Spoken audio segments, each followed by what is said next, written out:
me. Feed me more. Feed me more.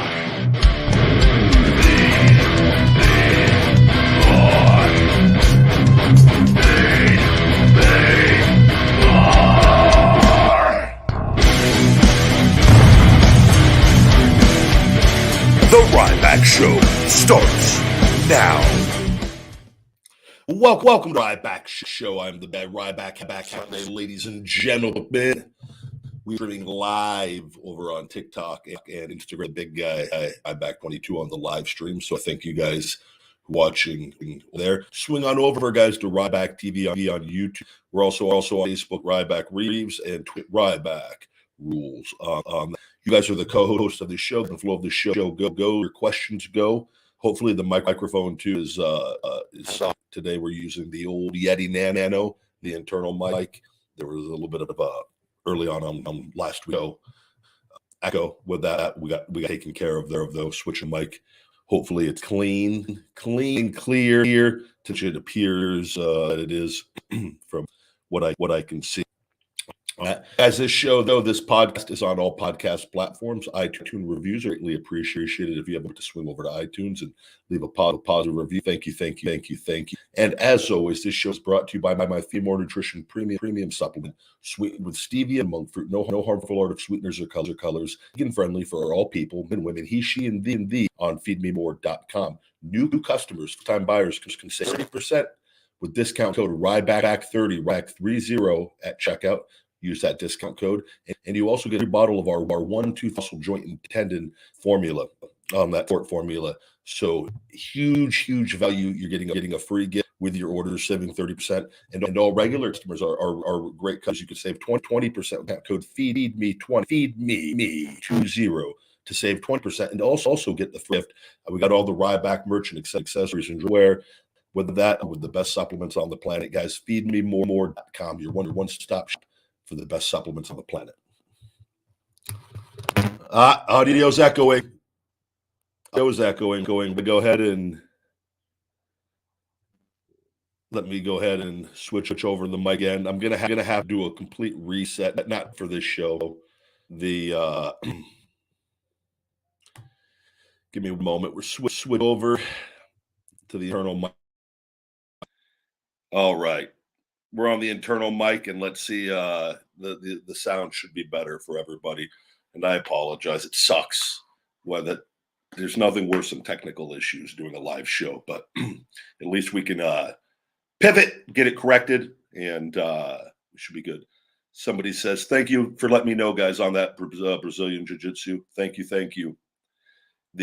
Somebody says you left WWE. Now you are just eating my head. Yep, that's it, all that I'm doing. Thank you for being aware and understanding everything going on. I'm also the owner of a successful supplement company with fulfillment, a merch company with fulfillment on that as well, amongst a few other things with that. So I know some of you don't understand business and what goes into that, and as well as being very, very active in one of the most influential social media influencers in all of pro wrestling, despite not being on TV in 6.5 years, and while being shadow banned and suppressed. But hey, if you want to say I'm just sitting around eating, I'm just sitting around eating, my man. And I wish you nothing but the best. And I appreciate that I'm still able to captivate you and get your attention to come on over to watch the Ryback Show. Just eating. Sweet Sugaru in the house. Tyler Sugaru. Yo, my favorite movie is Adam Sandler's The Longest Yard. Great movie. Just saw that a few weeks ago. It's got Stone Cold Goldberg, Kevin Nash, and Great Khali in it. Yes, it does. It is. That was on during the Christmas. They had all the movies on, and that was on one of the days, and I watched it not from beginning to end, but from wherever maybe about halfway through, and really good movie. I agree with you on that. Those are the kind of movies that, like, if they're on, I could watch it again. It's like if Terminator 2 comes on, even Terminator, I'll just stop and watch what I'm doing and watch it for a little bit. I'm like that, like Happy Gilmore, 50 First Dates, Wedding Crashers, Step Brothers, those come on, I'm stopping what I'm doing. I'm just gonna watch some, get that feel good memories from those movies, and yeah, we've got somebody asking to please shell shock me. You don't want that. Who do I think wins the Super Bowl? Uh, we got the playoffs going on now. I watched the games yesterday. Congratulations to the 49ers and the Jacksonville Jaguars, which by the way, I thought that game was all but over. They were getting blown out.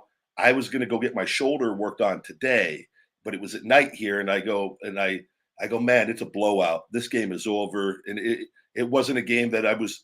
I had, like, it just seemed like the outcome was set. The Jaguars looked horrible that first half. So I get my appointment. I'm able to go get my shoulder worked on. After done, I'm going to see what the final score is. It's in the fourth quarter. It's 20-30. Jacksonville has the ball. I go, well, geez, this is a lot closer than I thought it was going to be. And I'm looking, and I see, like, I'm driving home, trying to get home in time to watch the ending of the game. And they score, and then they score, and they get the ball back with like 3 minutes. I'm getting closer and closer to getting home. And I'm like, I got to see the final minutes. And I literally was like polling in, and I'm just on my phone, and they kicked the game-winning field goal. But I got in just in time to see like all the post-game stuff with all that. And so what a comeback with them on that. But to answer your question, so I'm a Tampa Bay. I love Brady and the Bucks. I lived in Tampa for a few years. I'm not like so invested in a team where so like I'll be sad. Like I'll be not sad. I really want Tom and Tampa to do really well. I would love for them to get back to the Super Bowl. Unfortunately, they've been so hot and cold all season, and very inconsistent. But all that matters is how you play going into the playoffs and get that momentum.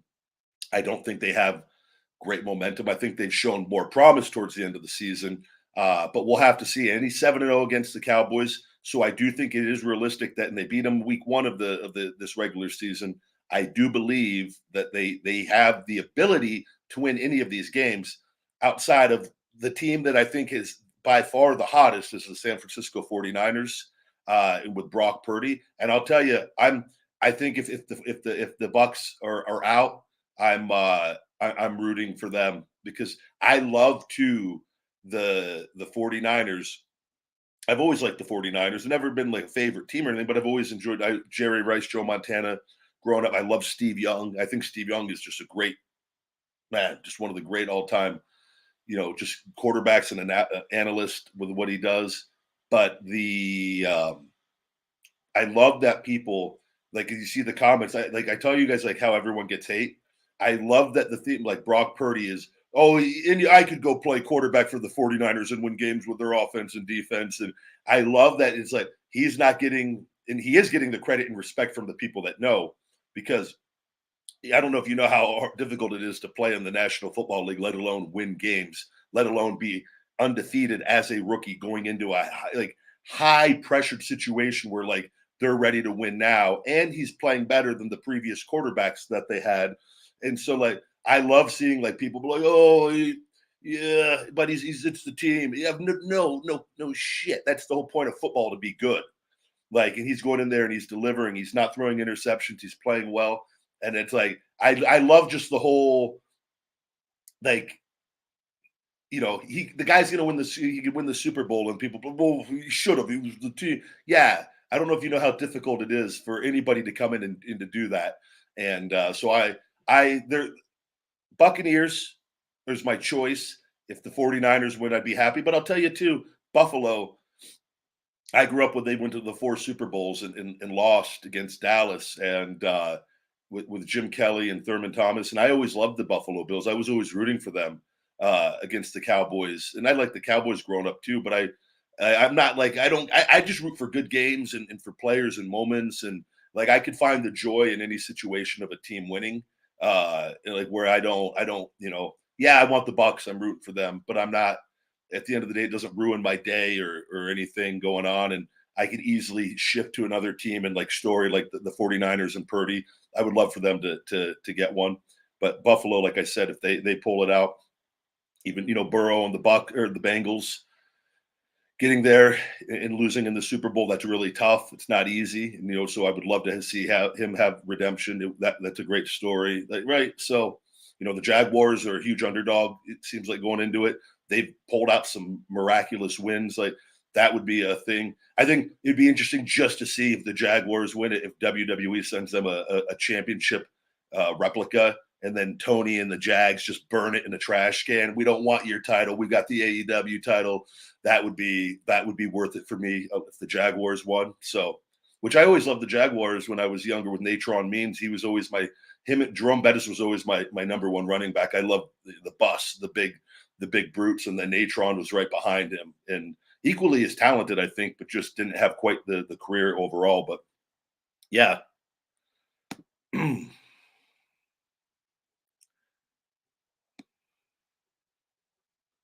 I'm doing well. Thank you guys for asking. You guys, super chats are greatly appreciated. It is Big Guy Coffee Fund and shoulder massage money on here.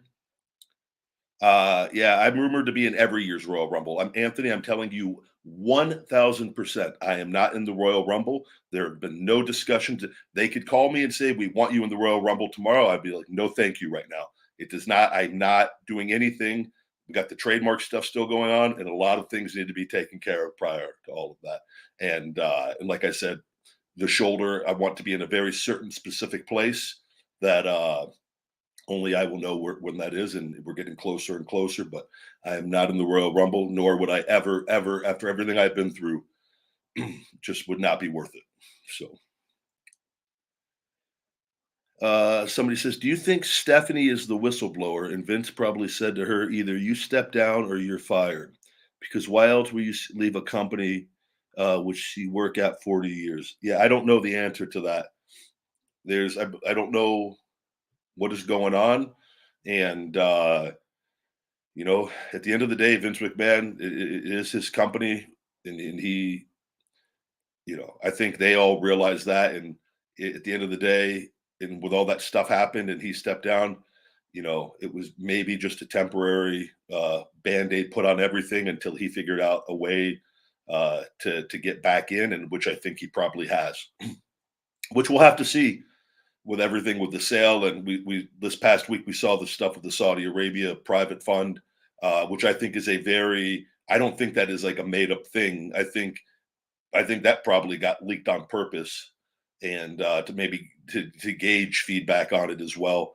But I think that would be, like I said, knowing that Vince McMahon is very money driven and oriented, and so look at it too. Like we'll talk about that for a second. With if they were to sell to the Saudi Arabia private fund, which I'm neutral to any of this, like it's not my company, and my thing is too is if maybe that makes the performers more money and the wrestlers, and then there's more opportunity to make more money and do good business, and they form strategic good relationships with American companies. It's at the end of the day, it is what it is on that. But he could be looking at that, where that if they were able to go back to a private company, and so say he's able to sell to the Saudi Arabian private fund for 6, 7, 8, 9, 10 billion, whatever that number is, right? His wealth is going to increase with that, and if they say, okay, you're going to run everything until we see that you're unfit, you're unwell, and whatever that verbiage is, right?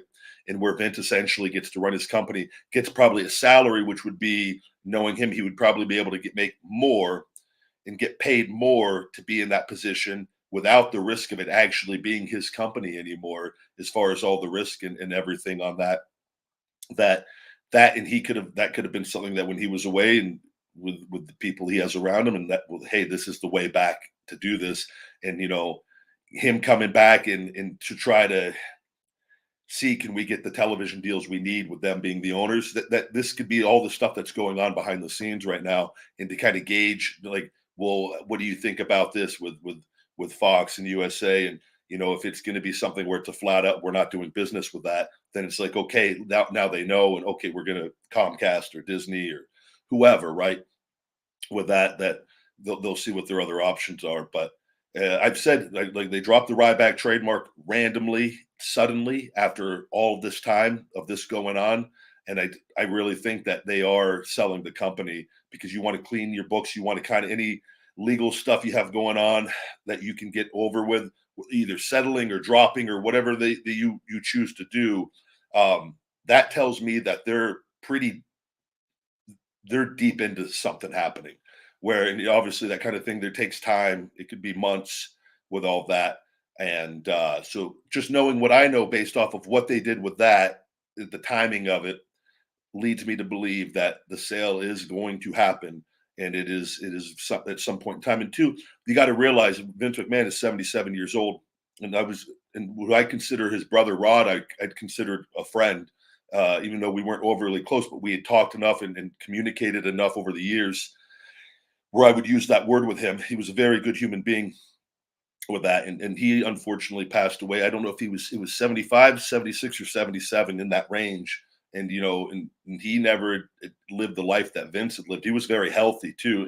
Vince is healthy, but Vince obviously has a history of PEDs and things, which I do believe. I don't think he ever went overly too crazy, but because I know he is a smart man, where he would know that the health risk with that, but still that kind of stuff over a long period of time can influence the longevity, the length of your life, where he might know, he needs to get this stuff all squared away so that he's not putting the burden of the company if he passes away randomly at some point in time, where Stephanie and Hunter and other people Nick Khan have to try to sort this out. So I really think just the timing of everything all adds up and makes sense. And I do think that they're going to sell, and it's just we're going to have to wait and see if he is able to stay in power. And I'm not getting ahead of myself.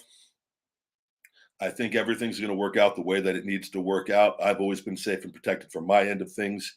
I firmly believe that this is the year that I'm going to be able to finally come back with everything, just with where my health is at, and with all the legal stuff wrapping up, and knowing all of that. And I think it's going to be a great time to be a pro wrestler moving forward.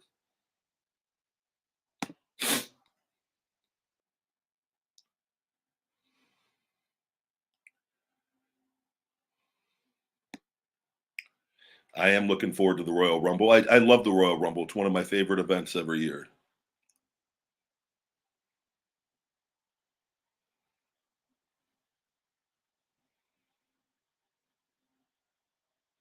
The Feed Me More Nutrition, the Big Guy Male Performance Formula, we are awaiting labels to the manufacturer. That is being rushed to try to get it back in stock. It's one of our best sellers with the Shell Shock Weight Management Formula. We ran out of stock when we did the big year-end Christmas blowout sale on that, and we sold way more. I thought we were going to be good.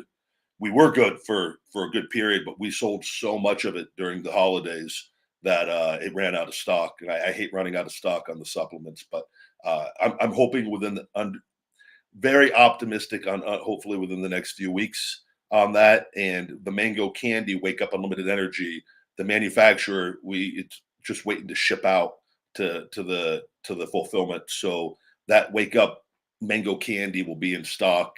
I'm hoping hopefully by the end of next week on that. And I'm just waiting the email. I'm just waiting for the email to come showing the shipping log and everything. And I'm like, sweet, because once it ships, it's usually a 4 or 5 day deal, and it is put into the system right away, and we're ready to go. So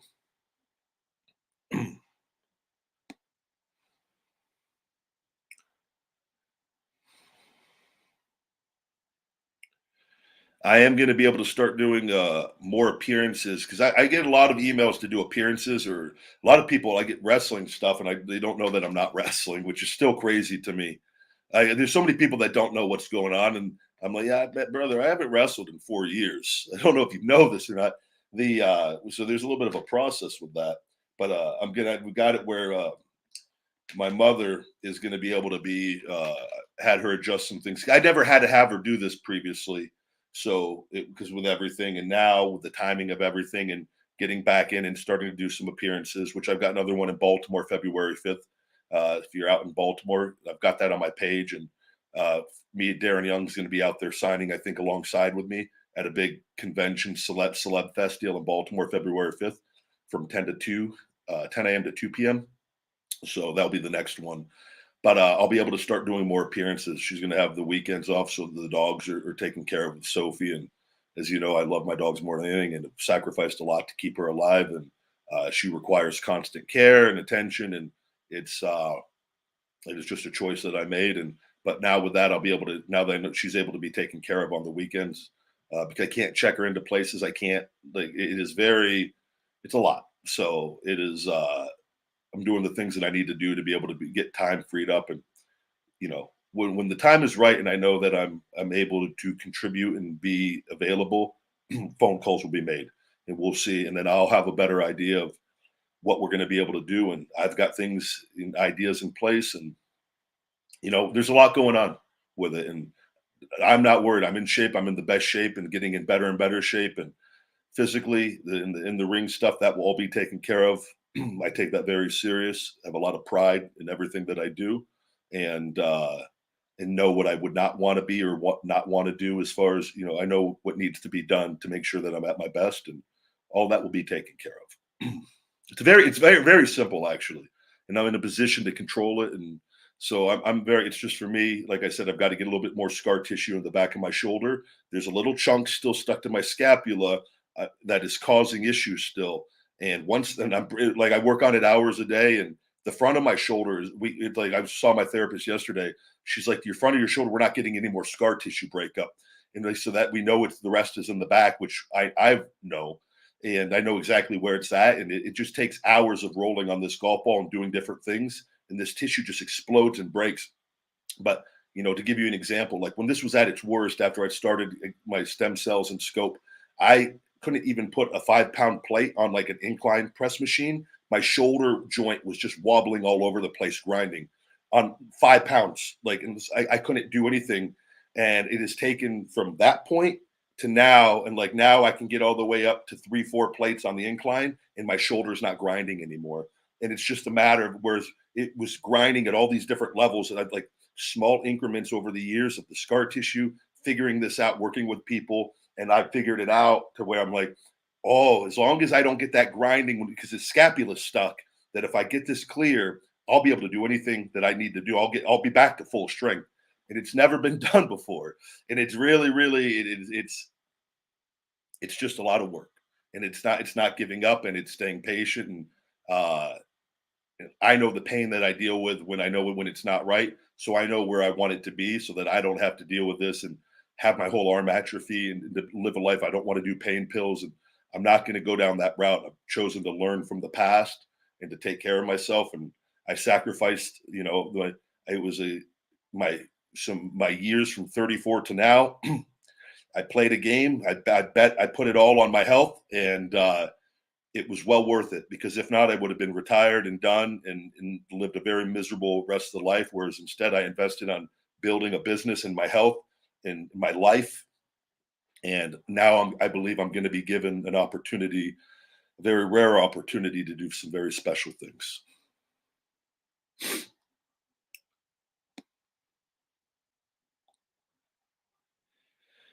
Let's see here.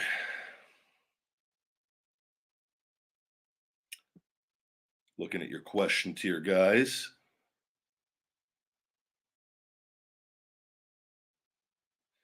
Do you think you could defeat Braun Strowman? I think Braun Strowman is done fantastic and has come such a long ways. I remember seeing him down at NXT when I came down there to rehab after my groin injury. I went down there for for a week, and to train for a few days. And I just remember he was just this big, huge guy down there, and they obviously had, I think, high hopes for him. And but he was just very new, and as everybody is at some point in time. And I got to work with him quite a bit with the Wyatt family, doing tags and mixed tags. And we've had some interactions on TV where there was actually a thing where I went running around the ring and tackled him into the announce tables. And we did things where we would do live events and on TV, where I would go to try to do my stalling suplex on him, and he would just block it. He would end up suplexing me, and just very, very basic things. But we've had interactions in the ring. And there'd be times I'd pick him up to shell shock him, and then another guy would tag in and make the save. And and he was so early on. He always did great with everything, and now he obviously his won the WWE championship, or was it the Universal Championship? And he's been used, and he had his whole singles run after I was gone, and then obviously got the random release, and then coming back. And I I think he really, I see what he's doing, and like I think his heart and soul is into it, into being his best. And I'll tell you, he's a very good human being. I like bro. He's a very nice guy with that, and so I'm happy to see him have success, and I definitely think that would be a matchup a lot of people would probably like to see. Prime Ryback back and kicking ass, and Braun is the physical specimen that he is. I think that obviously he could do a lot of things with that.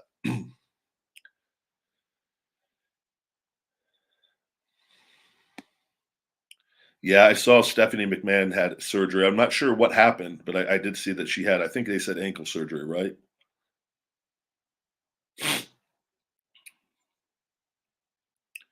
Somebody asked, "What do you love more, heavy low reps or lightweight high reps?"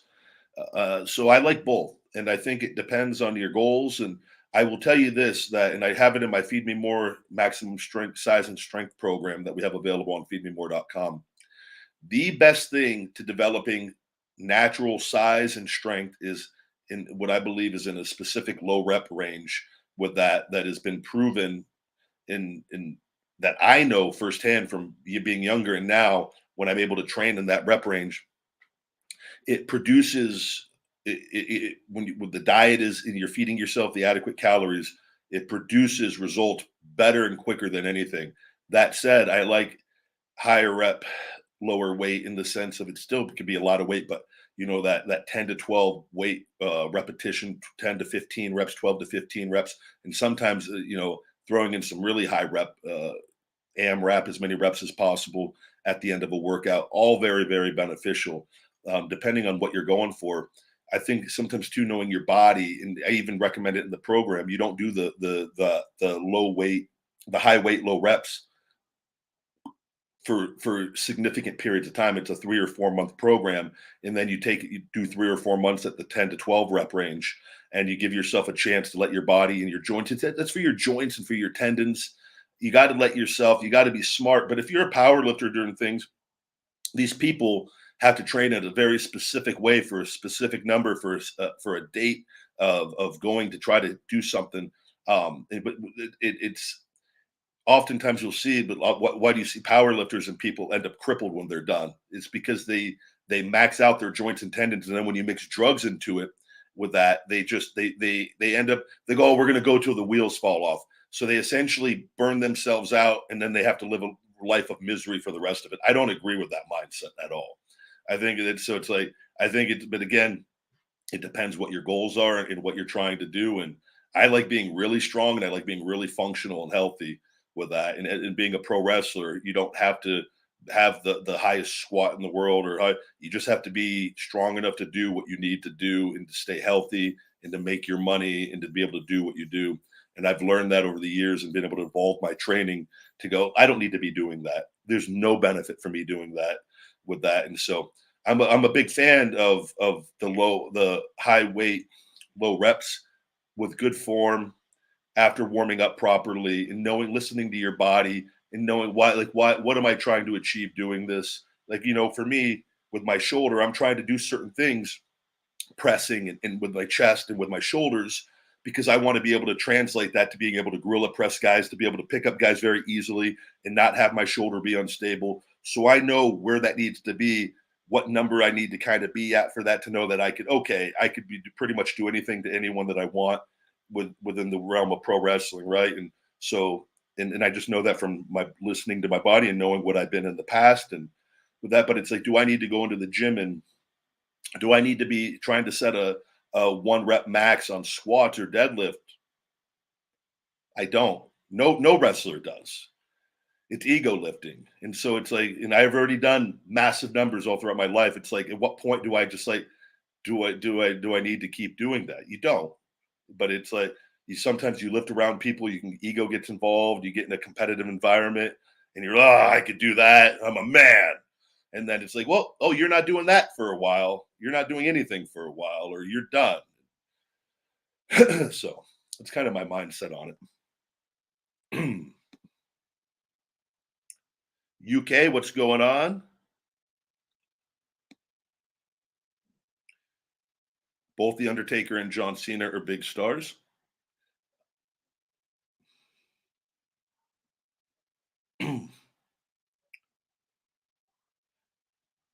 Ryback, thanks for doing the stream. Your time in WWE was obviously epic. Thank you very much. How did you adjust from being in a faction to suddenly main eventing pay-per-views? Did Vince, the office, change in how they treated you? Oh, it's a huge difference in being in a faction and going to a singles career. And you'll oftentimes see guys that are in factions or in tag teams. It's very difficult for them to transition into being a singles star. I always had wrestled singles in my time in developmental and whatnot for the most part. And you do tag matches here and there, but I was always a singles guy. So that was, and to me, even with my run with Curtis Axel, as much as I loved it, I like being a singles guy. I like having like the responsibility. I like wrestling longer. I like being in control a little more of things as far as like my efforts and whatnot. So, but when you're in a faction, in a group like when I was in Nexus, that was a very large faction with a lot of guys, and you oftentimes hear the other guys that, oh, this is a good question, a good topic. When you're in a group with a group of guys, it's a give and take. So and obviously the office can control. I was told like from the office when I was in that I'm the killer. I'm the muscle, the enforcer. I'm the one that has to lay the hammer down. And so when we're in Nexus, oftentimes when we would do a group thing and we had different things, they would tell us who was going to say what. What happened was oftentimes Darren Young ended up getting left out because he wasn't vocal enough. He wasn't. He didn't. He was more shy. And he'll tell you this himself. He was more laid back, and you've got to know how to get yourself over even within a group. So you've got to know when to be a little selfish, but you also got to know to like let other guys have their moments too. But oftentimes, like John Laurinaitis or whoever the producer was, would just say they'd come out with Skip Sheffield. They go, Skip, you got to like make them pull you back. You got to be the one. Do this. You do this on this thing here. It was so I knew that I needed, and I knew how Vince was, and I knew how WWE from being in the system and being trained the right way. I can't look and be who I am and be throwing fluff or be hesitant or laid back. It'll make not only me look bad, it'll make the whole group look bad. So I would always tell the guys, and like Heath would always go, man, skip, man. We'd be in there, like we'd have to like pull them back. I would tell them, I go, look, I'm going to be aggressive. I get in there and I mount a guy. Sorry for the brief pause there, TikTok. I go, just yank me off. And I like yank me off. Much better. Just pull me back. Let's go ahead and botch. Just pull me off the guy. And I go and start laying in. I go, it's going to make us look like rabid dogs that much more. And then I just know what it needs to look like. And with that, and they know too, but you can't we had to go get over. And me looking the way that I looked, I had to be all in it. And sometimes you're going and you got 7-8 guys all trying to hit a guy. So you just try to find a spot where you could do something and not other guys. But sometimes I was like, no, I got to go mount the guy, pull me off, and like you're throwing. And sometimes my elbow would hit Heath. My man Skippy's elbow's hitting me. I go, just pull me off, and he would. We got it, and they loved it. Vince and them loved that rabid mentality with the guys. But if I would have just been sitting back and just be like, oh, I don't want to offend anyone. I don't want to hurt anyone. Not hurt anyone in the sense like hurt someone's feelings with that. But that happened with Darren Young. And what happened? Vince kicked him out of the group because he didn't like that's a real thing. And it's no doubt Darren learned a lot from that on he needs to be more to get himself over with that. But it's hard. You've got 8 guys.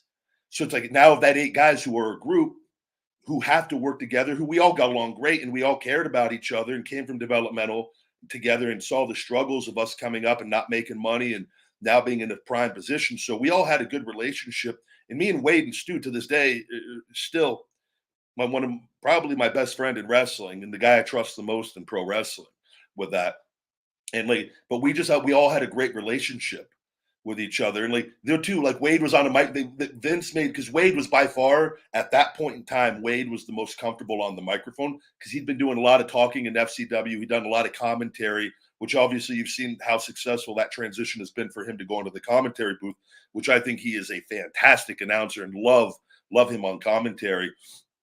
Greatly miss him wrestling, but I'm very happy that he really is doing so well in that. But he was the guy that made the most sense to be the figurehead. He was the tallest guy. He had a great look. He had a great voice. He was by far at that point in time the most comfortable and just a great promo in general on that. So he would do a lot of the talking with that. But I know I was always very creative, and at that time it had ideas. And I remember we on the car ride, I think it was like the week before that week doing live events, we were all trying to like think of things.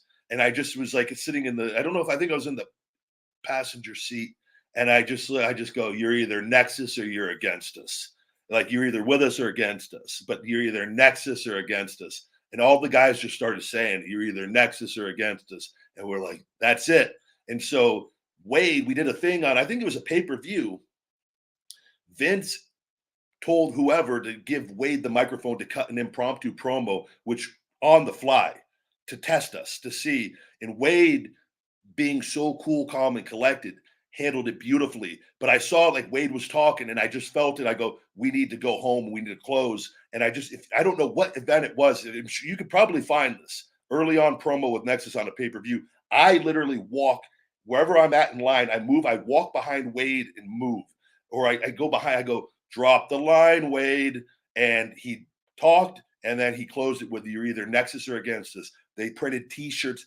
That night they put the order in. We had shirts within, I think the next day. You're either next. That was the original Nexus shirt.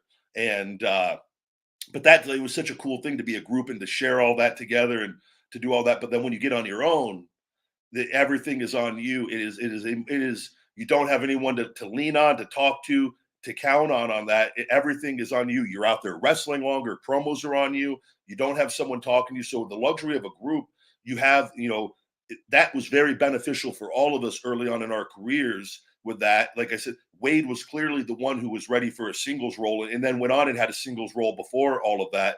And there's development that happens with you in the course of your career. And then I obviously had the ankle injury, but that was the thing that put the chip on my shoulder that pushed me to the next level. They got me ready, and that motivation, they got me to be Ryback and to be ready for the role that I probably wasn't as ready for. I would have had to been more protected early on opposed to a year and a half later where a lot had changed and like I was just much mentally more ready. And I got a taste of everything, and the nerves. I wasn't as nervous, wasn't as scared. It wasn't the unknown anymore. I knew what it was. I knew what I had to do. I was in the ring we got put with the best right away with Nexus, working with Jericho and Cena and Edge.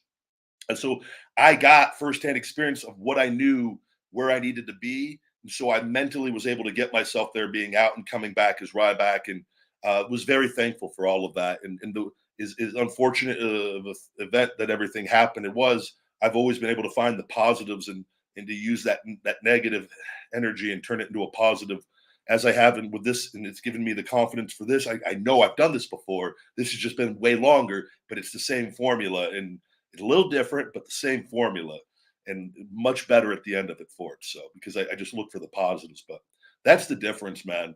And obviously when you're in a group, they treat you, when you're a singles talent, they treat you a little differently. You're treated, you have their attention much more when you're in the main event, and you have their attention the longer you're there. And when you're newer, there's a feeling out process and people and learning, and and everyone's different on their comfort. There's some people that were there. You've heard there's some people talk about being there for 10 years and never go talk to Vince. I always went and talked to Vince.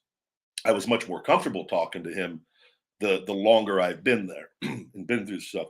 And I had my issues, obviously, and I was uncomfortable with things for my injury. And there's things that we did not talk about that we should have talked about with that. But for the most part, though, I was like, I need to go talk to him. And I learned that it's just easier to go talk to him than to go talk to other people. But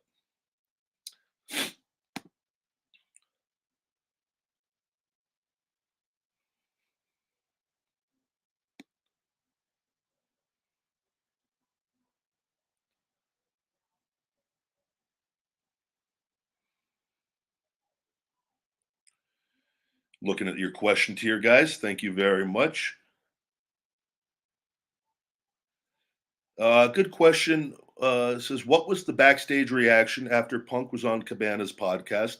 Did you expect Punk to ever come out telling the whole story about why he left? So I never, to this day, have not heard that whole thing. I've just heard a little small thing, whatever. I just remember people. I was so clueless to so much of that stuff and just ignored most of the stuff. I was doing a lot of media at the time though for WWE, and I was told specifically they go, do not retaliate, do not talk. We do not, and like people were asked to not talk about him on like interviews and things. So I remember I specifically, if you go back and you ever heard me on radio shows for Raw or SmackDown during that period, people would bring it up, and I just leave a positive response, and I would just because that's what they want you to do to get to diffuse it to move on. So it wasn't until later that I finally was able to just like, no, I need to defend myself on this and speak. And like I just remember too, like the doctors knowing, and I know that I think he won on the lawsuit stuff, but like he lied on a lot of stuff on like he never like a all the whole stuff with me. That was a way for him. He knew the damage he was going to do in tying me into that.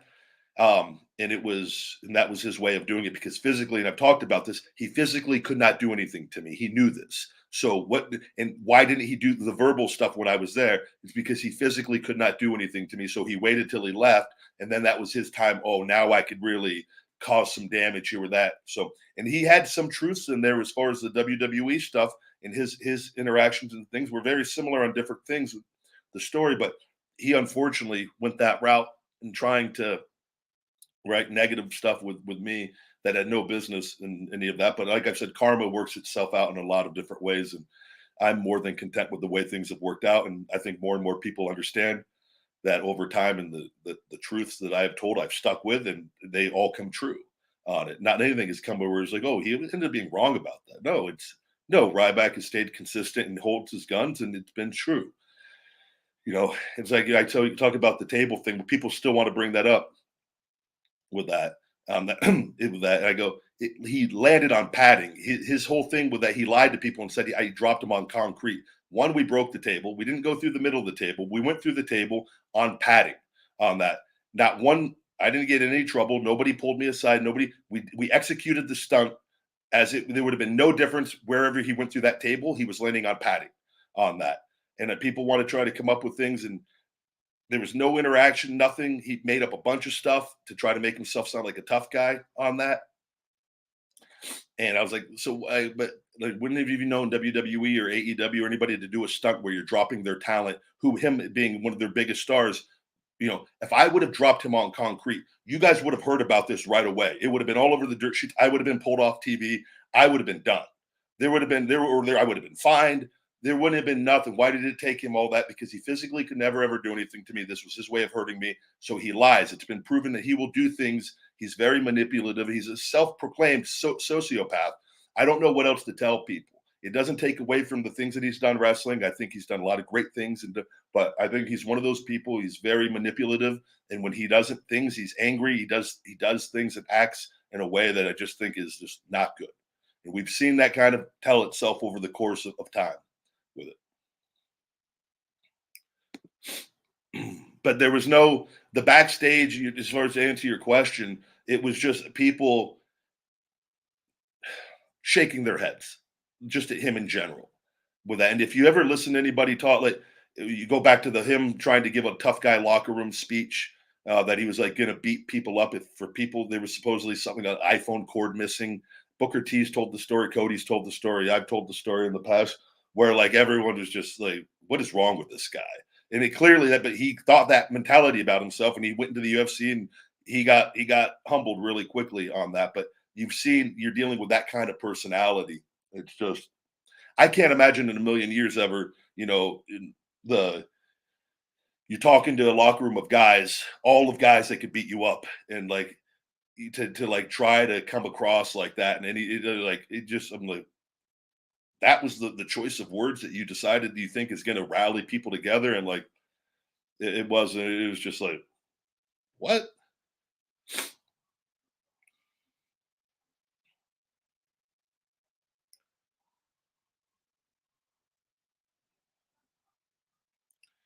Thank you, Tyler Sugar. The TLC match 2012 at Barclays Center against the Shield.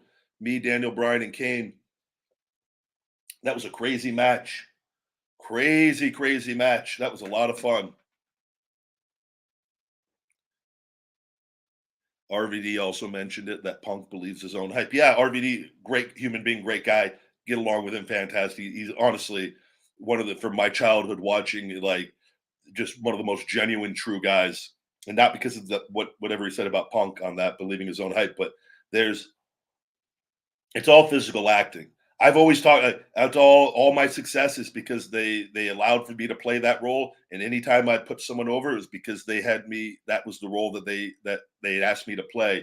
That's all that pro wrestling is, and that's why I try to get people to have respect for pro wrestlers. It's everybody's just physical acting and playing a different role. You don't look down at people for playing in a movie and playing a role in a movie that isn't the lead role. It doesn't happen that way. So I go, why in pro wrestling do we knock talents? And like, it's not, you know what I mean? And it's I try to stress that, to view the business as that. And that's why I use the word physical acting, and it's the toughest thing in the world, and it destroys your body. And there's a lot of real elements of emotion and story and passion and love that goes into it. And some things are more real than others with it, depending on the role that you're playing. Sometimes you're playing a role and delivering a promo that is very, very close to your heart and close to home. Other times it's something that is completely made up and you're not really attached to, depending on what the role is and what you're playing and what you're talking about. But it's physical acting at the end of the day. Going out there, like I tell with people, why people should thank me that I went out there and made CM Punk my undefeated streak with that, to help fuel him into going against The Rock. Why is it that was a role that I was put into to help for that, to make him more credible going into The Rock and filling in for an injured John Cena? It wasn't Ryback fail. There were a lot of things that went on, and after that, with that, and that were tied into the legal stuff going on. But it's all physical roles that you're playing, so you can't fail if you know what you're doing with that. And that's why I try to stress and get people to understand. It's just a matter, some people play more significant roles for longer periods of time than other people. But it doesn't make, a guy that all the people that put me over time and time again. And there's a lot of people. I've got wins against Hall of Famers and the best of all time with that. That was because they let me. It wasn't because I went out there and took it. It was because I was in a position to go out there and play a role with that. And anytime, leaving, and I know I'm leaving, and I didn't sign the new contract. You asked me to put over Kalisto, who was the smallest guy on the roster, beyond talented, great human being. No problem. Do whatever I need to do good business. Never any problems, never any issues, anything with that, because I understand it's physical acting. That's why I always tell, if I talk to a person in wrestling, they'll ask me for advice. I tell them, work hard, conditioning on that, and keep a positive outlook. It's physical acting. So in whatever role that you're asked to play, I go into it with a positive attitude and do your best, because I go, if you're asked to go put another guy over, put him over. And I go, because you would want the other person, give it everything you got. Don't creatively shut down. Have it make sense. Do things. If you got to do certain things, know how the psychology works for that particular matchup. But you would want somebody to put you over and not have a bad attitude, right? So that's something that I was taught that at a young age, and always have had with that in pro wrestling. Now that comes a point when you have to know who you are, what your value is, and then ask certain questions creatively. That's a different thing when you get advanced in your career. But as you're coming up in the game and coming along, there's an attitude to have it. And physical acting is the best way to have a good attitude about it and not take anything personal. And I always tell young people that when I talk to them on that, because that will give yourself the opportunity to eventually become a star, to then have more power and more say and more creative input when that time comes. That is not something that you have early on in a career until you are at a certain point with that.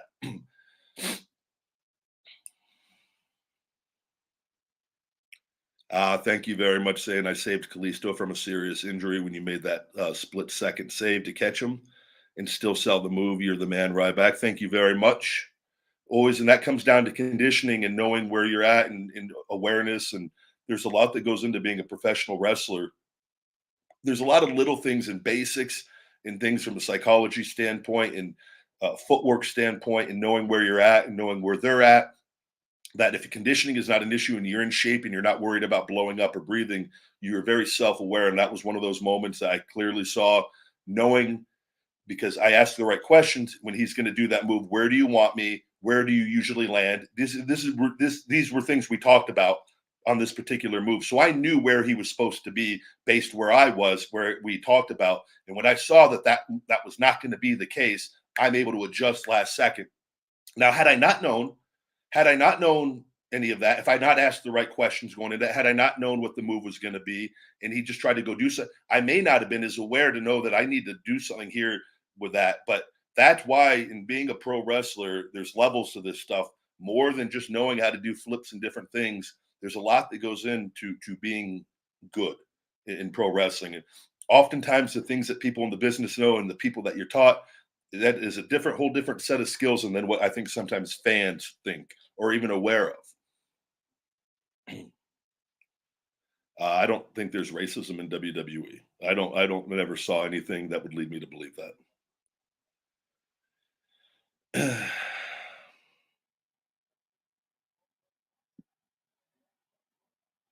I apologize, TikTok on the live. My phone is at the last 10%. My phone charger died during the thing, so we'll keep the stream on a little longer on TikTok, but maybe have to stop it in a few minutes. If you join, swing on over to Ryback TV, guys, and subscribe to this, you can catch the show still going on.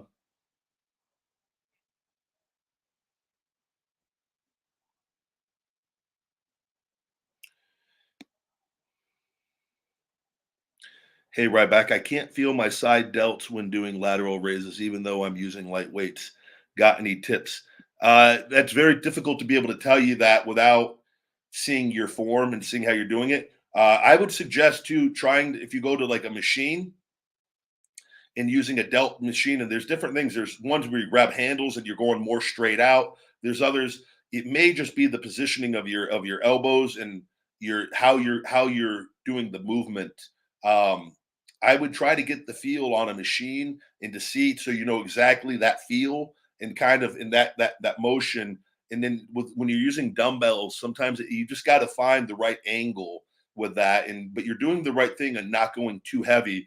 I've seen oftentimes a lot of people just go way too heavy and are swinging weights. And at the end of the day, like, the heavier that you go on something and your form is not as good, you're stressing your joints and your tendons and the cartilage in your body, and that stuff wears over time. Whereas if you train properly and efficiently, and you can train heavy still, but do it the right way, your body will thank you later, and you will thank your body later as well.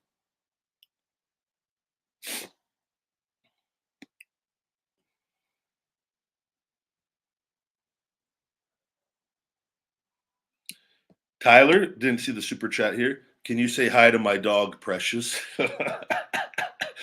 Sweet sugar, coming in with those super chats today. Hello, Precious. I hope you're doing well, and I hope you understand me. Rough. That's a good. I like the name Precious for a dog. That's a very good name for a dog. I like names like that for animals.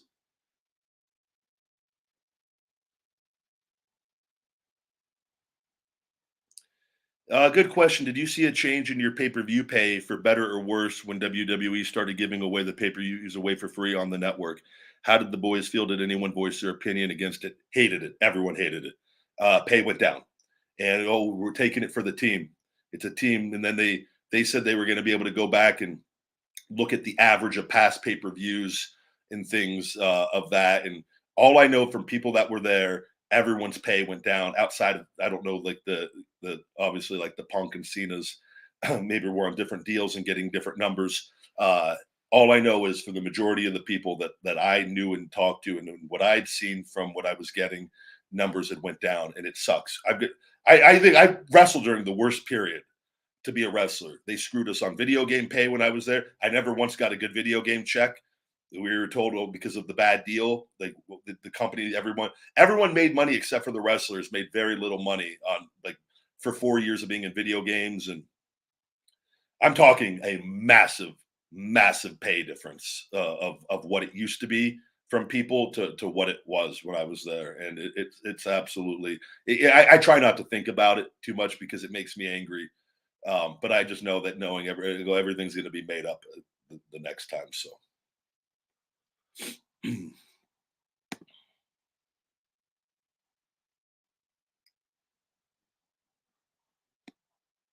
I like Daniel Bryan a lot.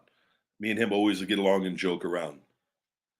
He's a shit disturber. He's an instigator, but you just got to know how to handle him and know how to talk to him. But that's I always call he's like a little bully.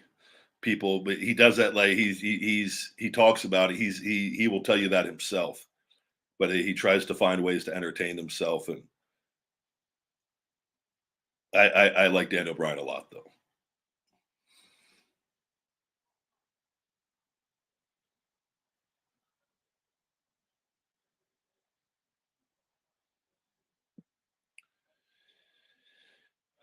I was wondering what's going to happen to the women's division if WWE is sold to Saudi Arabia. Their government view women wrestlers differently than the United States. Do you think a lot of wrestlers will leave? I have no idea, man. I'm not even. It's not. I don't think they're gonna. Do you think they're gonna sell the company and do you think that that's gonna? I don't see that have any bearing on what the WWE. I think the WWE, if it was sold to them, will be ran like an American company still. If that is what finally happens, I do not think they are gonna implement their views on that onto an American product. There would be no benefit, and I think WWE would not allow that to happen. With the deal being taken place, that there would be. So I think a lot of times, I think you guys sometimes just worry about things because you have nothing else going on, and you're just like choose to try to be upset and worry about things. And I don't know if wrestlers are going to leave. I don't think it has any. I think if that deal is done, though, I don't think there's really. I put up a video joking with the music on that, like because that's what people think, like everything's just going to change, like of the culture of the company, and I don't think that would be the case at all. But I like my thing is, it's like I don't worry about things I don't know. With that, we'll see what happens when everything. But like, if you think they're going to just like sell to Saudi Arabia, and then they're just going to like just completely destroy the women's division, and like, do you realistically think that, like in your mind, and possibly the way that you think you might think that, but like, I think it's pretty ridiculous.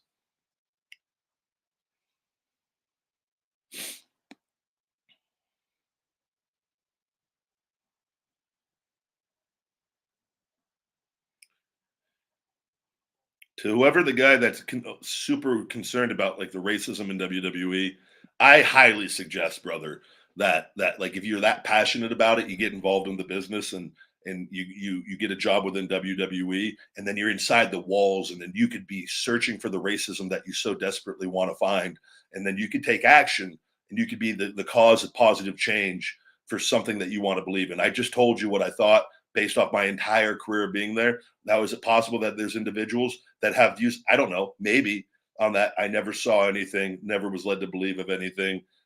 You could ask somebody else, maybe they have a different answer. All I could give you is my experience there. But like, if you're going to continue to harp and be obsessed about it, you're going to get shell shocked out of Rybackville. Because, like, brother, man, get a life, do something or do something about it. Don't bitch on a comment section here that no change. I just told you my honest opinion on it. Go get involved in the company. Go look for what you're looking for, and then you be the cause of change. That's how you do things in life. So get off your ass. Go apply at wwecorporate.com, and you go figure it out. All right. Cool. Man. Guys, we're going to end the TikTok here because my phone's going to die, my battery. Go on over to Ryback TV. I appreciate everyone on TikTok watching live.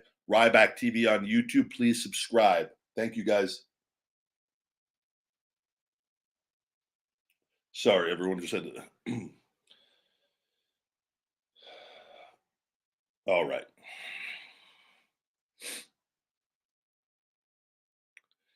Yeah, if your brother's 8 years old, he doesn't need to be taken. There's nothing. I mean, protein powder is fine.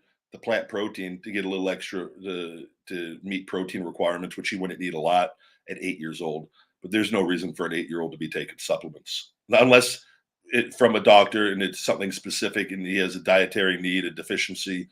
That's a different situation. But that's not a question that I should be answering or would answer. My real height is 6'2", barefoot. Bear versus gorilla, who you got? Man, it depends on the bear and the gorilla. I would have to see them beforehand and to see their attitudes and how they size up. Because I've seen some videos of some pretty friendly bears in Russia hanging out, sitting on dudes' couches while they drink vodka and it looks like the bear is the friendliest, jolliest bear in the world. I don't know if I'd want that bear going up against a killer silverback gorilla that's pissed off, and vice versa. If there's just a rabid bear that is just ruthless and just thirsty for blood, it looks like, a bear versus gorilla. That's those bears are no joke. Gorillas can rip your arms off, and I think it's just dependent on the situation. Full size silverback versus. I love this as a random questions though. Full size silverback versus full size gorilla, both bloodlusted. I deep down want to go with the gorilla because me being my nickname the silverback as a kid, but I don't know. I honestly don't know. I think that it could. I don't know what the odds are. It could be a 60-40 if they fought 10 out of 10 times. I don't know. Bears, I know, or I would not want to go up against either. I can tell you that much. Joe Rogan. I would be really curious for Joe Rogan to answer. I love listening to Joe Rogan talk about killer animals. He's so passionate about it, but he's not wrong. Like I just posted a video of the guy that was in the water of it holding onto an anaconda tail, and I'm just like, brother, what are you doing? What are you trying to pull that thing back to you for? Like that thing could suck you into the water and evaporate you in a heartbeat. But that's the world. I think that's what oftentimes like too, like Joe talks about like his mindset, like on the vegan diet and things. And it's not that he's against it. I think he's just he understands like that mindset of like life and where we've evolved. And like if you're in the wild, it's hunter be hunted. There's a lot of animals that are not compassionate or not gonna hug you and lick you. They're gonna rip you apart if you don't fight for your life. And but we also live in a point in time where there's like all different views on this stuff. I understand that view and like the carnivore diet because dependent on the time that you were alive and your where you lived and what your surroundings were, maybe you had no choice but other to eat meat and right. And then there's others, we know civilizations that were purely plant-based and had lived very long lives. And I think as we just take information, look like, okay, it shows plant-based diet produces great results and for longevity and has all these benefits. And there's a lot of misconceptions that we had with it. And it's taking information and learning and evolving and growing and applying. And it's just, but like Joe's very like meat oriented, and I get it and I understand it with that. But it's from that mindset of that hunter be hunted, living in the wilderness mindset, and it's a very real thing. You've got it. It's not like made up. Like the majority of life kills life. But like to be human is to be different, and we do have compassion and understanding and love, and that's where we are supposed to be the leaders, and we can control a lot with our mindset on how we live lives. And we've seen a lot of killer animals can be loving in different situations if groomed properly, and but still, life is something I'll never fully understand. I don't think any of us will, and the world is wild. But I would be interested in Joe's take on the bear versus gorilla.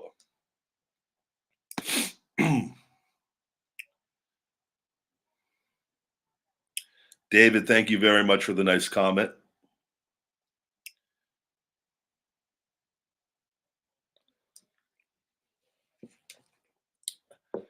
Somebody says, Ryback, can you give me some motivation? I got into my junior wrestling season, mid-season, and I need some motivation to get back into shape.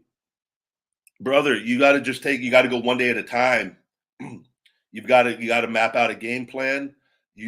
Wrestling is amateur wrestling is so difficult. It's like it's never not easy. So you have to go one day at a time trying to better yourself and do the things that you need to do to get into shape. And then you need to build on that each day. It's going to absolutely suck early on, and I'm just going to give you an example. Like I stopped doing burpees for a good period of time because of my shoulder, because it was bothering my shoulder on the push-up portion with where the scar tissue was. And I go, okay, I'm just going to avoid this until I do up my other forms of conditioning.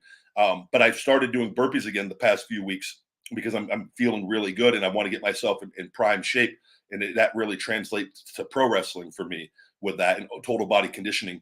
But the first day that I started doing my burpees again, my abs started cramping up really, really bad because the movement you're using your core a lot when you're popping up from the push up. When you pop back up into position to jump up, it's like doing a really hard aggressive ab tuck kind of when you're coming up. And I think I only got 30. I got to 30 repetitions, and I felt amazing. Like I wasn't like tired, but my stomach was cramping so bad, and I go, Jesus, I can't keep doing these. Like it was like I couldn't. My abs were so locked up, and I go, okay, that's my starting point, and I've just added upon those, and I've just got up to 55 the other day without the cramping started right around 50, and I was like, okay, we've just improved that but within a week and a half, 2 weeks by 20 something, and I'll just keep doing that and keep going up. My point on it is you get a starting point with where you're at, and you add on that. And every day you just try to get a little better, a little better. You know what you need to do to be in shape for amateur wrestling. So whether it's break up, do multiple day workouts, you do a morning workout, you recover, you do a night workout on top of your training, whatever that is, you've got to do to get yourself ready and to say in 2 weeks, I want to be in prime shape, or 3 weeks. You just got to realize that if you're getting into it mid-season, you're not going to be in the shape that you would be if you were going all out from the beginning and doing everything. Don't worry about everyone else, just worry about bettering yourself one day at a time. But you've got to do the work. You've got to, right? So it's like every day that you're not doing the work, you're making it that much more difficult on yourself. It doesn't matter if you're only doing whatever you're doing work wise, do what you can and then build upon that each and every day.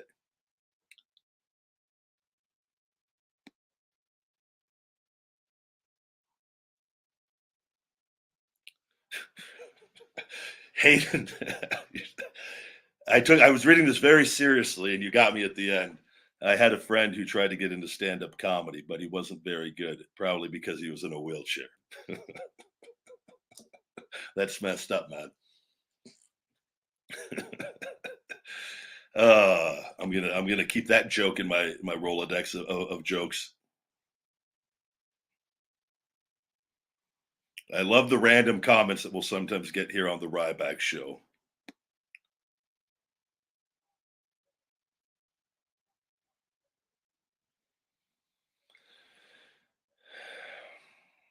Will we ever see Goldberg versus Ryback? I don't know, man. I don't know what Goldberg's status is and health is. Obviously, in Father Time, will get all of us, and he's still, from last I saw of him, looked amazing. And but I don't know.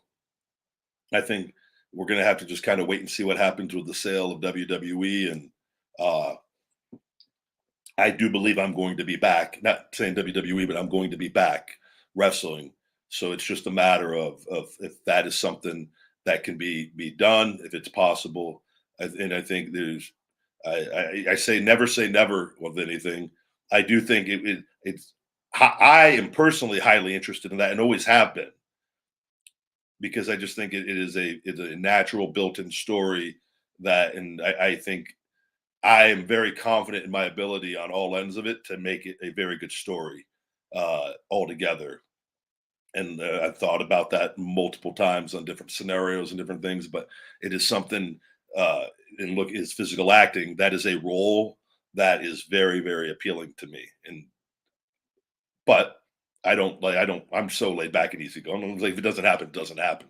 I just say, man, it's the time for it to happen is probably nearing the end. I would say, and that's more based off of, I think, on the older that Bill gets and things. And I believe my best years are ahead, knowing where I'm at now. I feel better than I did when I wrestled.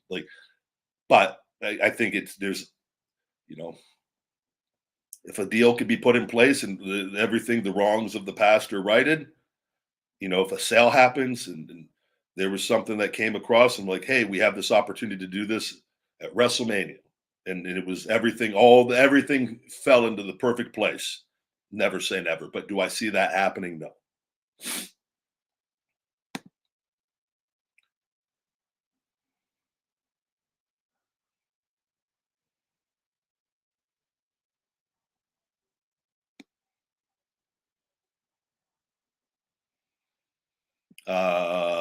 Cynthia, we're gonna shell shock you out of here. I don't know. You're just leaving weird things. I don't know. That was a weird string of messages. You're very welcome, buddy. Good luck with everything. Do the work. You got to be hungry each and every single day. I've got a thing back there behind me that says success is never owned, it's rented, and the rent is due every day with that. And it's don't let your past accomplishments or anything. It's great. It's great for confidence and all those things, but you got to constantly be able to do the work. You got to invest in that jar every single day. You've got to put that energy into what you're trying to do every day.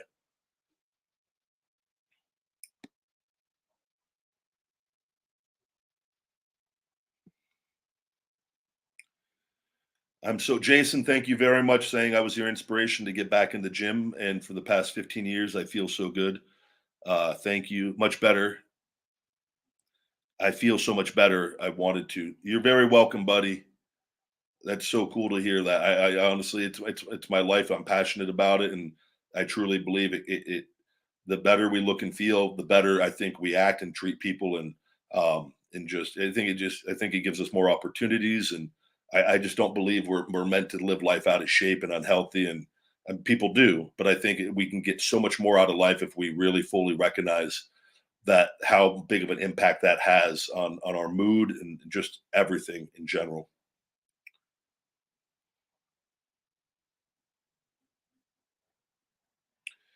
Brandon, yeah, the Goldberg again. You got to understand with the right storyline. This has nothing to do with about have something to prove. It's about creating compelling television and getting people emotionally invested. And I believe there is a lot to sink my teeth into on that. That would be very, very entertaining, and not just the match, not just the physical. There is a lot from a verbiage standpoint, from a television standpoint that can be done with that. And I think that people have not seen my best work on when I'm allowed to be me and use my creative input. I think it's a whole other level. I'm very good at just doing what I'm told with that. When I have say, and I think people have seen in my stuff that I'm a very creative person, that I think that a lot of magic could be done with that. And not just with him, with a lot of people. I've talked about. I would actually be I would be interested at some point in time being a creative, like in the creative meetings, and because I just see things, and I believe I have a good wrestling mind, in my opinion. And I don't care if you agree with me or disagree with me. I've been in the business my whole life, and I've watched it since I was a child with it, and I have an understanding of what things and I would like to be. I think that there's um, I'm more interested in, like, I like that creative because I like to. I want to be in there. I want to hear what people are saying when things are going on, and too about your own stuff. Like, oh, what was that? And like maybe able to like to be able to have conversation. Let's talk about why do you want to do that tonight? Like, how's that going to benefit anybody? I think you need more people in there that are not afraid to ask the right questions or speak up. And I think it's I've never been that way. So it would the creative aspect of things is, I would love to be in the AEW creative thing and hear like what's going on with Wardlow. Why have we gone the route that we've gone with him right now? Right? Like I would those are questions that I would like to know.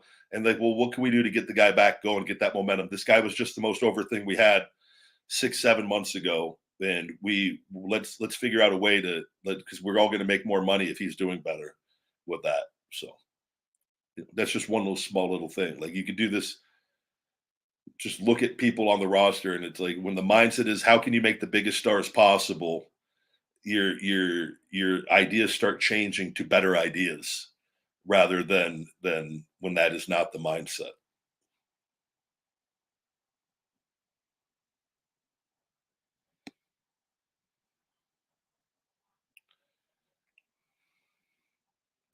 What was it like meeting Hulk Hogan? I've met Hulk multiple times. Always, I have nothing but love for Hulk Hogan. And I remember I talked. He came up. He sat. We were sitting in L.A. at a table at the Staples Center at the time. I don't know if it's still the Staples Center, but in L.A. for a TV or pay per view. And he was sitting. We were eating next to each other, and we were just talking about. He was talking about The Secret and like the law of attraction and how he listens to that when he works out over like music. And I go, I do that too sometimes. I go, I still do music in there, but I go, I have times where I just do that also. And we just had a nice conversation just about being positive and overcoming negatives. And that always sticks in my mind. And I saw him again when I came back in San Antonio when I made my return as babyface Ryback against Bo Dallas. That was a surprise when I came back after the Ryback thing and off TV for a little bit. And I didn't know he was going to be there. He was backstage, and I was all pumped up and feeling jacked up and good. And we ran into each other, and he was brother, you look like a machine. And that always was like, I was like, man, that's pretty cool. Hulk Hogan told me I look like a machine. He's still just a massive human being and looks at that time. Obviously, he's much older now. He still looks great, and even with all his injuries, and still hanging and banging and clanging and going strong. But he looked great at the time still too. And I always appreciate he was very kind, and he had nothing but positive things to say. And he was just he's always very kind with me. Obviously, I never wrestled with him. I don't know if things were different, back when he wrestled, and obviously probably were from a political standpoint. But he just seems very.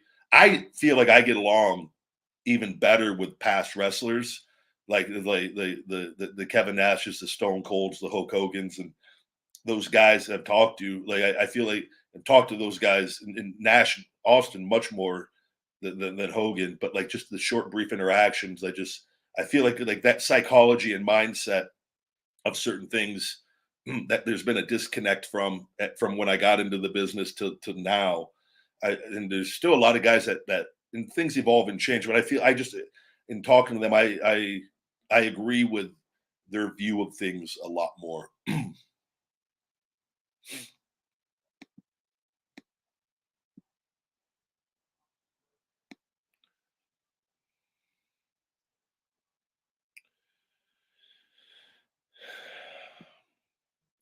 No, I don't think it's true that I was banned from WWE. I think a lot of people write, and I'm going to tell you guys this. I had to make a call to one of the guys from one of the wrestling websites. It very upsetting. There's so many things that are just put out there, and this is where I try to inform you guys on like how it's been 6.5 years and things. There's a portion of people that hate my guts and don't want to listen to anything and think I'm the worst human being in the world. And part of the reason for this is from the lies and things that have put out repeatedly that I can't control. There was a thing, Ricky Starks did an interview with one of the wrestling things, or with a publication, and I guess he talked about remember we did, this was before he was Ricky Starks. He was just a local talent in WWE, Corpus Christi, Texas. Was it No, not Corpus, Laredo, Texas, Laredo. And I was just getting into the bully Ryback stuff. And he talking about that scene, but it was on Twitter. There was a link. It popped up. It says Ricky Starks talks about bizarre backstage incident or segment with Ryback. And so instantly I go, okay, they've got the clickbait title bizarre.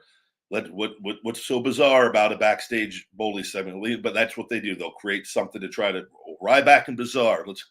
So I click on it. I go, let's just see what was said in this, because I know exactly what happened and everything. And so Ricky, it's the interview, and he just talks about it, and that WWE bought him new shoes and new stuff, right?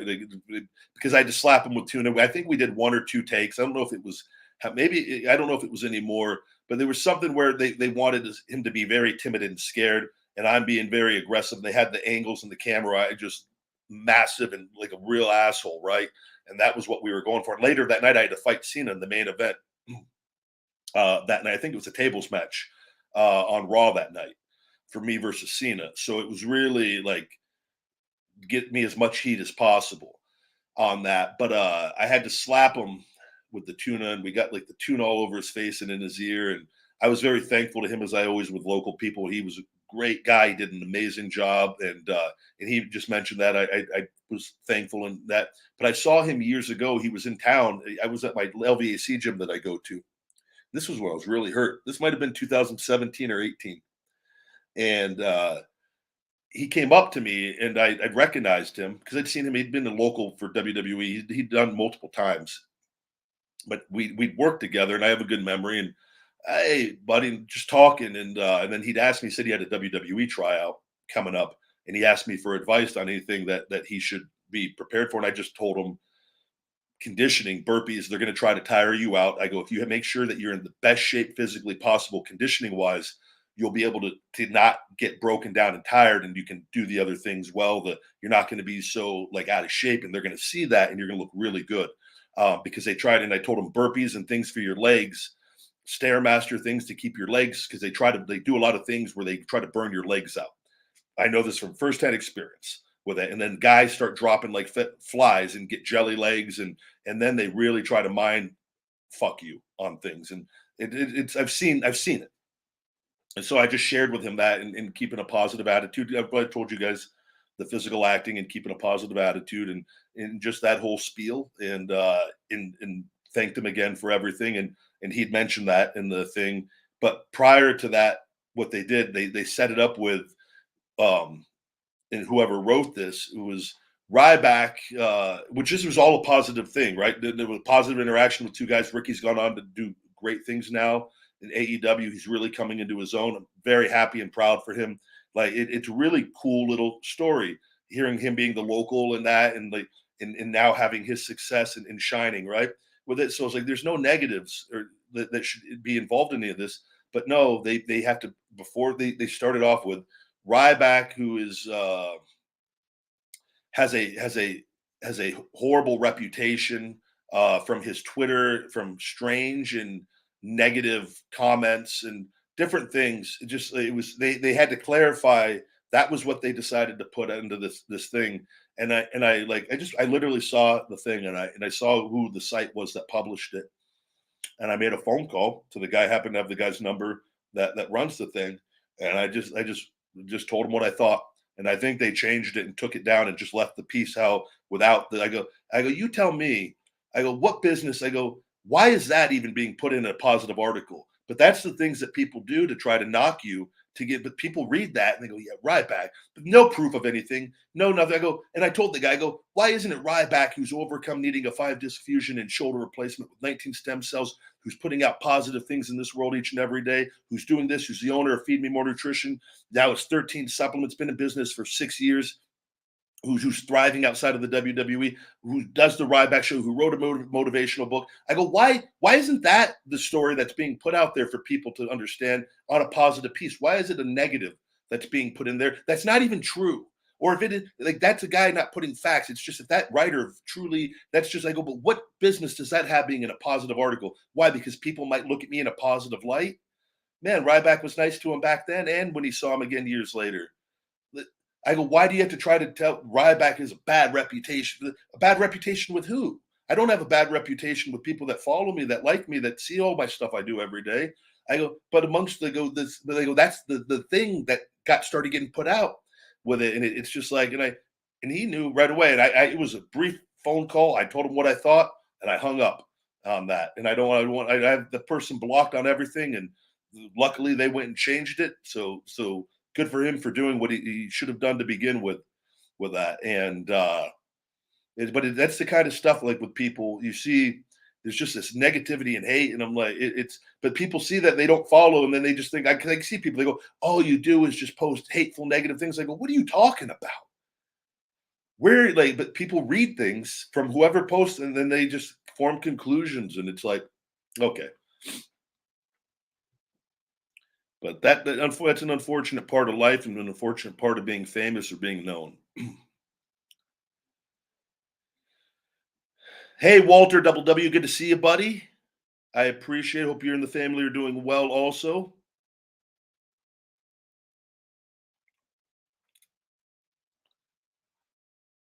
Uh,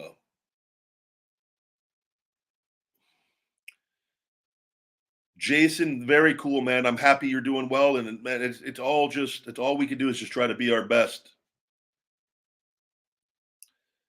Being in shape, it has that's why I'm very passionate about that, and Feed Me More Nutrition, and trying to help people just be their best. And that's why I try to get people to understand that the whole hashtag hungry, the Feed Me More hashtag hungry, that is my Nike just do it. Like, it is a mindset day in and day out, that if we can embrace that, and, like, and I'm not, very transparent with everything that I do. Yeah, I'm on TRT, HRT at normal levels. I'm not abusing steroids. I've always been on it since I was 28.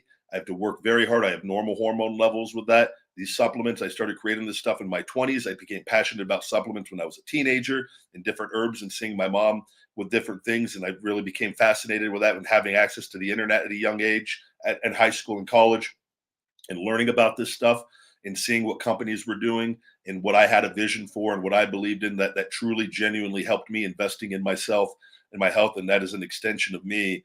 And that's why I truly think that makes me different than a lot of the other companies and putting ingredients, because I use my cupboards are stocked full of this stuff. Because it's my stuff.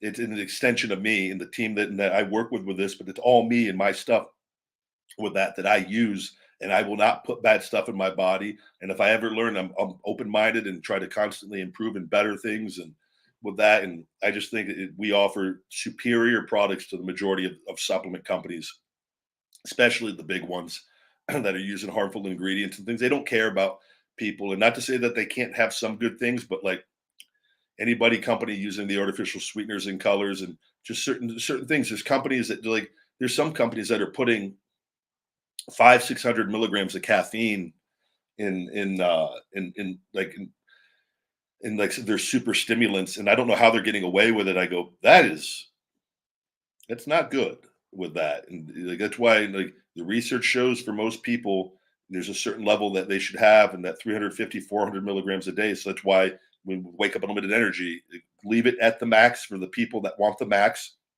but in recommend people though do half a scoop of that if you have a lot of other caffeine throughout the day and different things, or know what your level is, your tolerance level is. But there's people that are always using ingredients that aren't good, and other companies that are using pro hormones and pro steroids and things that shut your body down. And I don't like it, man. So it's like too, like the Liver King stuff with that, and just a bullshitter. I blocked that guy years ago. He's a grade A bullshitter with it, and it's like, and he recently came out and said too, like, oh, I'm going to go natural. He ain't going to fucking go natural with that. He's lived a whole life of lies, and so he's just continuing to them. I would love to see you. Let's see you go natural. Let's see you just be on TRT. That's natural and within in the normal ranges.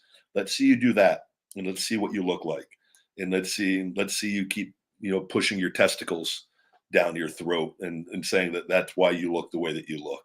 That guy, you talk about a fraud in every way, shape, and form of it, and he's the reason why supplement businesses and owners and people get a bad rep is from pieces of shit like that.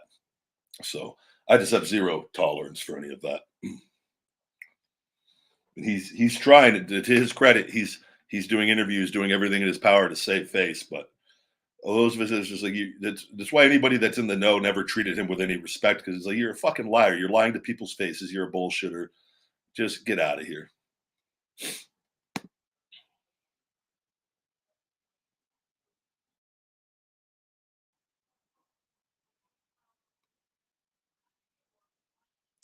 Jason, thank you very much. Good luck.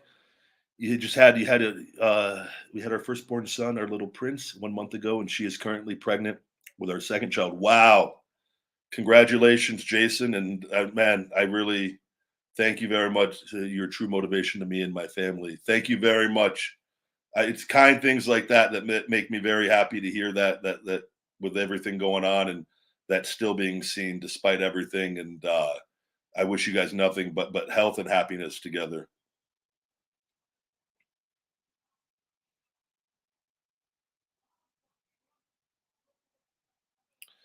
Yo, is that Goldberg? You know it, brother. Who's next? You're next. The next one to get shell shocked out of Rybackville. Greek and Leaf, thank you for playing. Meat Hook, Shell Shock, you do no longer exist. I hope it was worth it. I'm never going to think about you ever again. With that, guys, I'm going to go watch some football here. I got to go take the dogs to the park in a little bit, and I've got a big cardio and sauna day, big conditioning day today I've got to do. So I appreciate all the love and support as always. Please check out my Feed Me More Nutrition on feedmemore.com. We've got all the Ryback merch. We've got sweaters. We got beanies, T-shirts, tank tops, workout tank tops, drinkware. We got hats. We've got everything, guys. not just Ryback stuff, other stuff too, workout apparel and stuff. So check that out. Guys, new customers can save 30% with discount code Ryback30, Ryback30. Regular returning customers can save 20% with discount code FEEDME20. And you also get a free bottle of our 123 Muscle Joint Tendon Support as your free gift. Just select that on the pop-up one on the website. I thank you guys all for the love and support. Let's have a great weekend. Enjoy some football. And until next time, my friends, stay hungry. Feed me more.